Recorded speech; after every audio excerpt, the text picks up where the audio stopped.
ఇవాళ నేను దొండకాయ కర్రీ చేసి చూపిస్తున్నాను. దానికి కావాల్సిన ఇంగ్రీడియంట్స్: దొండకాయలు 1 కేజీ తీసుకున్నాను, ఉల్లిపాయలు, ఉప్పు, కారం, పసుపు, జీలకర్ర అవన్నీ ఉంటాయండి, కరివేపాకు అవన్నీ అండి. ఇప్పుడు పొయ్యి మీద బాండీ పెట్టేసి పొయ్యి వెలిగించుకొని ఆయిల్ పోసుకుందామండి.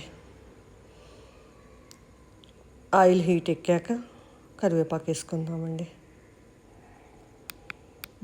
జీలకర్ర వేసుకుందామండి, ఉల్లిపాయలు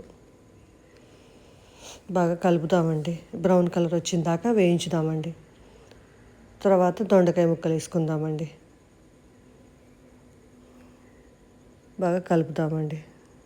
కలిపి ఒక 10 నిమిషాలు అట్లా ఉంచేసి మూత పెట్టి కొంచెం మగ్గుతాయండి లోపల. 10 నిమిషాలు అయింది, చూద్దామండి. మళ్ళీ బాగా కలుపుదామండి.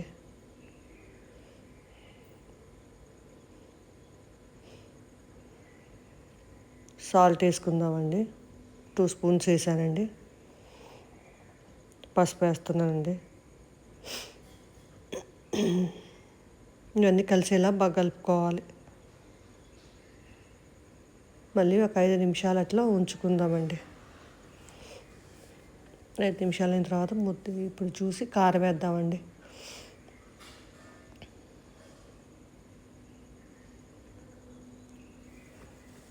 మూడు స్పూన్లు వేసానండి. బాగా కలపాలండి. మళ్ళీ ఒక 10 నిమిషాలు అట్లా ఉంచుతామండి. ఇప్పుడు అయ్యిందో లేదో చూద్దామండి. దొండకాయ కర్రీ ఆల్మోస్ట్ అయిపోయిందండి, ఫైనల్ స్టేజ్కి వచ్చేసింది. ఓకేనా ఫ్రెండ్స్, మీరు కూడా ఇట్లనే ట్రై చేయండి. మీకు నచ్చిద్ది అనుకుంటున్నాను. నాకు ఒక లైక్, షేరు, సబ్స్క్రైబ్ చేయండి.